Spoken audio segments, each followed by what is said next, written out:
Gente, meu olá a todos. Vamos dar continuidade então aos vídeos que a gente está fazendo, né? Agora falando do candomblé, especificamente dos orixás. Nós falamos anteriormente então do orixá Exu, tá?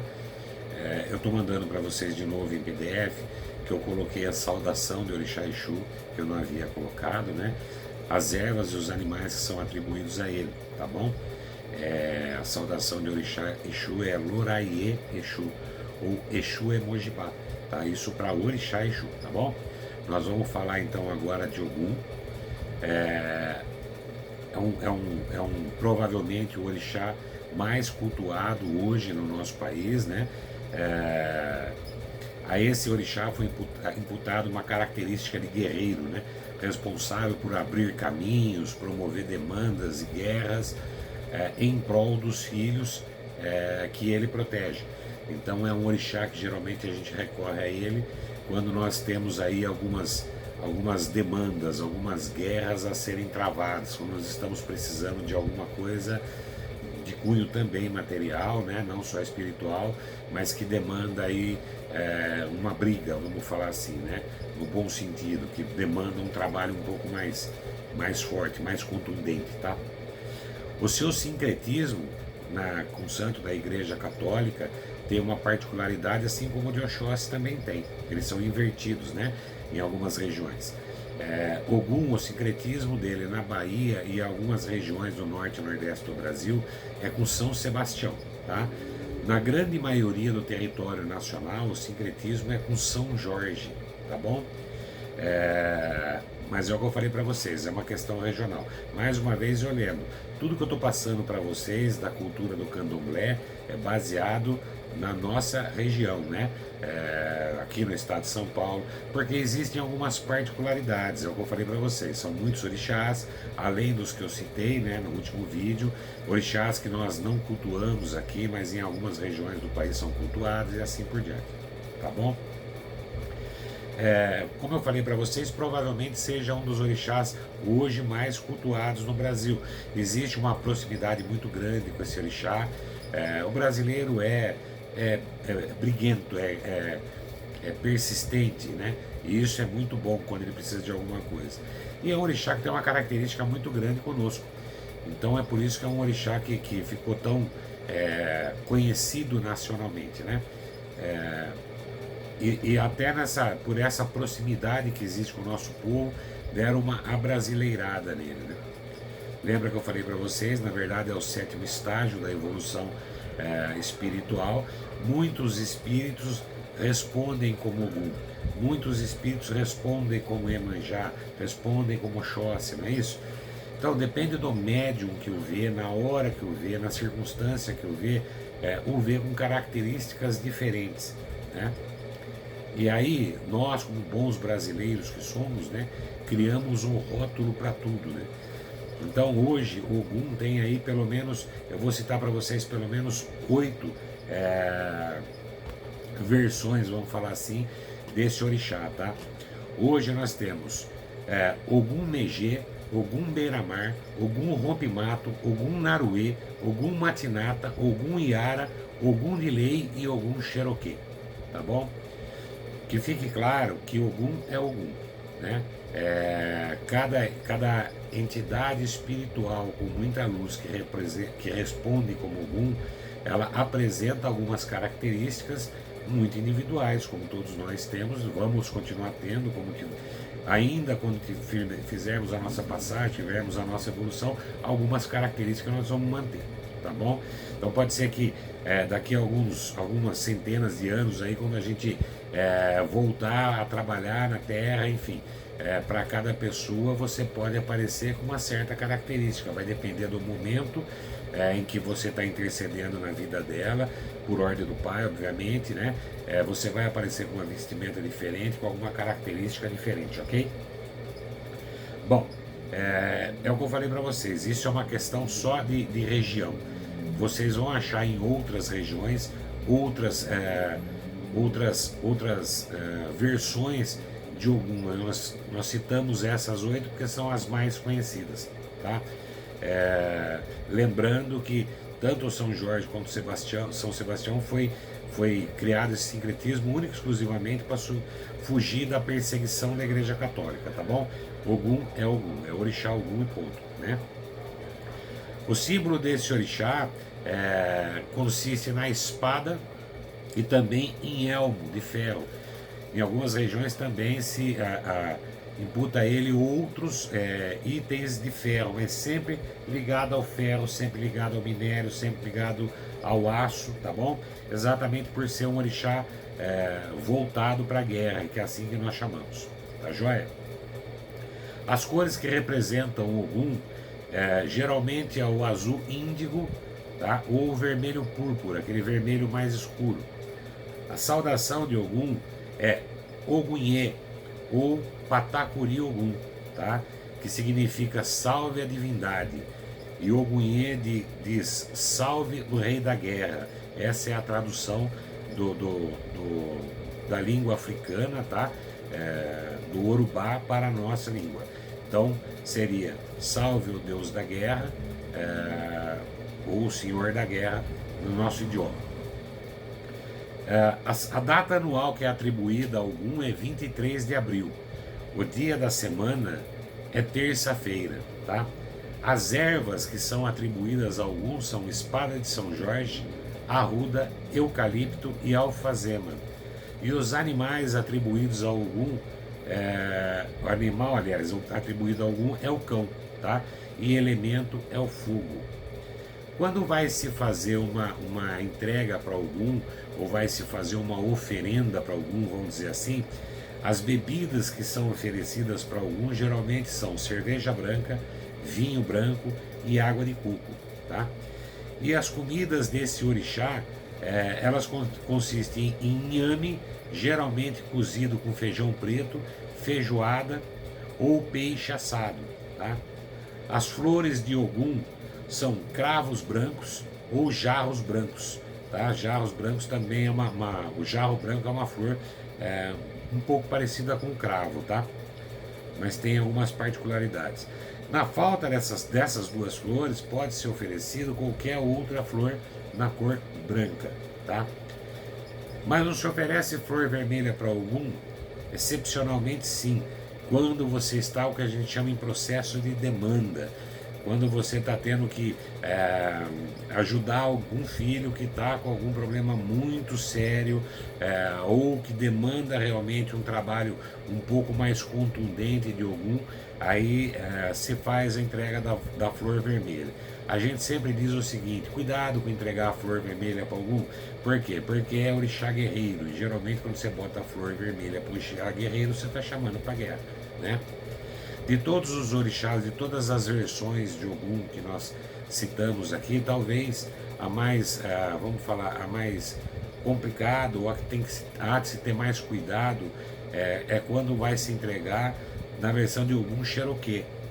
Ogum Cherokee, existem algumas particularidades de entrega. Eu vou falar para vocês os lugares, né, de entrega, de oferenda para Ogum. Geralmente você pode deixar ela em campos, matas ou estrada de ferro.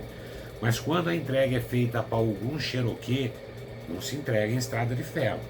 Porque entregar para Ogum Cherokee em estrada de ferro realmente é chamar para guerra. Isso só deve ser feito em casos excepcionais e por um pai de santo que tenha todas as deitadas, todas as firmezas e o conhecimento de como lidar com Ogum Cherokee, tá? Como eu falei no outro vídeo para vocês, é um dos orixás que a gente tem que ter muito cuidado para trabalhar com ele, tá bom? Ele é considerado o senhor do ferro, da forja, o senhor da guerra, dos combates, das invenções, da engenharia, da tecnologia, tá bom? Então esse é o orixá Ogum. Mais uma vez, é um dos orixás mais cultuados, pelo menos no nosso país. É um orixá muito bom, é um orixá muito forte, tá bom? E nós vamos falar um pouquinho de orixá Oxóssi já também. Mas eu quero só lembrar, antes de entrar em orixá Oxóssi, eu estou passando para vocês de uma maneira bastante objetiva, sucinta, né? o que é a cultura do candomblé e da umbanda, tá bom? Lembrando sempre que espiritismo é espiritismo. Estou passando para vocês a história e o conhecimento do candomblé, porque isso é o que vai dar embasamento para estudarmos a espiritualidade a fundo, sem essa maravilhosa e rica roupagem, né, que ganhou ao longo dos séculos o candomblé e a umbanda, né? Como eu falei para vocês, em fé não existe certo e errado, nada é certo e nada é errado quando se acredita. Quando você acredita em algo, tudo é certo, não é isso? Mas ser certo não significa que seja necessário, tá bom? Então que fique claro que isso vai responder muitas das perguntas de vocês, mas o intuito é estar dando embasamento para entrarmos realmente no estudo de espiritualidade bem mais aprofundado, tá bom? Sem essa roupagem toda. Nós vamos continuar mesmo na segunda etapa, ainda quando estivermos estudando a espiritualidade, nós vamos estar chamando, por exemplo, eles de orixás, tá? Quando na verdade o nome orixá também, que é vindo, proveniente da cultura africana, né? A gente chama de sétimo estágio da espiritualidade, tá bom? Mas alguns nomes nós vamos manter para facilitar o entendimento. No frigir dos ovos, eu sempre digo que a comunicação não é aquilo que você consegue falar, é como você se faz entender. Então é importante que a gente fale de maneira simples, mas que as pessoas consigam entender, tá? Precisamos estar todos no mesmo patamar de conhecimento para que possamos buscar uma evolução juntos, tá bom? Então vamos lá. O próximo que nós vamos falar é Orixá Oxóssi, tá? Orixá Oxóssi é considerado o senhor das matas, dos animais, também é conhecido como um grande caçador, caçador inclusive de almas perdidas. Orixá é invocado quando você precisa resgatar uma alma, alguém que poderia ter sido resgatado do umbral e ainda não foi, alguma alma que está perambulando por onde não deveria estar, que nós queremos buscar e levá-la para um bom caminho. Então você geralmente invoca Orixá Oxóssi ou entidades que trabalham com esse orixá, tá bom? Também é responsável pela fartura, pelo sustento. É um orixá que a gente entende como sendo o responsável por tudo aquilo que representa as nossas necessidades, o trabalho que nós temos que fazer para exatamente suprir essas necessidades, tá? É aquele que caça coisas boas, aquele que caça boas energias, aquele que caça boas vibrações, tá bom? E o Orixá Oxóssi também é chamado quando você precisa de curas excepcionais, curas de problemas sérios. Então, geralmente a gente fala assim, mas esse não é Orixá Obaluaê. Orixá Obaluaê ou Abaluaê, como vocês preferirem chamar, ele é responsável também em casos de doença, a gente invoca esse orixá. Mas diferente de Oxóssi, para Abaluaê você pede para levar a doença, para Oxóssi você pede para trazer a cura, trazer a saúde, tá? Esse é o orixá que a gente chama pedindo para trazer a saúde ou curas impossíveis, né? Então, quando alguém está precisando ou de uma cura grande ou está precisando de trabalho, chama-se esse orixá. É um orixá que está sempre em harmonia com a natureza, com o meio ambiente, tá? Guardião da fauna e da flora, e é responsável por isso, por uma outra legião de espíritos que em algum momento, lá na segunda etapa, nós vamos falar deles, que são os entes da natureza. São espíritos extremamente evoluídos, responsáveis pela fauna e pela flora, pela natureza. São espíritos que chegam a se parecer com plantas, que tomam essa forma, que fazem de tudo para salvar a nossa natureza, enquanto nós a destruímos, né? O sincretismo de Oxóssi com a Igreja Católica também, na Bahia, em algumas regiões do Norte e Nordeste, é com São Jorge. Na grande maioria do nosso território é exatamente com São Sebastião, tá? Como eu falei para vocês, eu estou passando de maneira muito sucinta, porque cada orixá que nós recebemos hoje, né, como uma herança extremamente rica e gratificante dos colonizadores e principalmente dos escravos que foram trazidos para cá, do povo africano, ele tem uma ideologia e uma história muito bonita, né? Então, o orixá que seria filho de outro orixá, então conta essa história. Mas é o que eu falei para vocês, eu quero passar o conhecimento num âmbito um pouco mais geral, para que a gente possa entrar em espiritualidade de fato, tá bom? É a personificação da paz e da harmonia, da paciência, do aprendizado. É assim, essas são as características de Oxóssi, tá? É conhecido como sendo o guardião da Aruanda e de Juremê. O que é Aruanda ou Juremê? Aruanda ou Juremê é o nome que se dá no plano espiritual, aonde habitam os caboclos, aonde habitam os preto velhos, aonde habitam os erês, tá?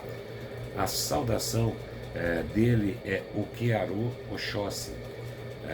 O seu símbolo emblemático consiste no Ofá. O que é o Ofá? O Ofá é um conjunto de arco e flecha. As cores atribuídas a esse orixá são o verde e o azul turquesa.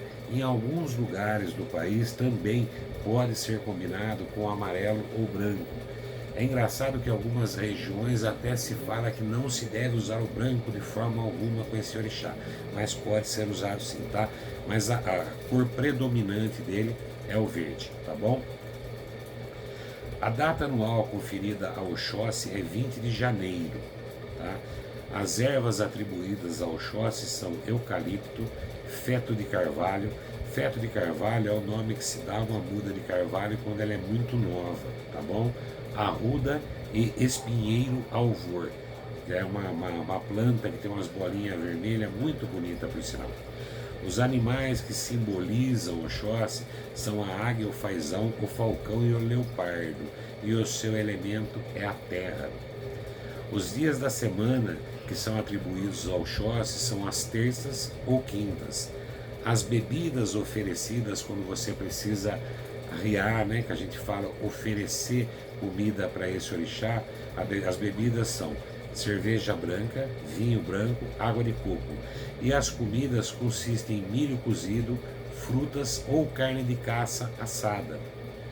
As oferendas devem ser arriadas ou entregues em matas e florestas.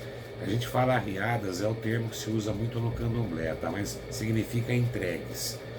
Esse orixá é considerado o senhor das florestas, dos caboclos de pena, da caça, da fortuna, da fartura, da agricultura e da ecologia, tá bom? Essas são as características então que eu passei para vocês de Ogum e de Oxóssi. E agora no próximo vídeo a gente vai estar falando do mais pelo menos 2 orixás aí, para que a gente possa terminar a parte dos orixás, começar a falar de alguns outros hábitos e costumes do candomblé. Vocês vão entender da onde vem tudo, tudo tem um porquê, tudo tem um início, tá bom? E aí terminando isso a gente já entra num estudo um pouco mais aprofundado, aonde a gente vai mudar esse conceito de espiritismo para espiritualismo, tá bom? Então até o próximo. Um beijão, fiquem na proteção e na paz do nosso Senhor Jesus Cristo.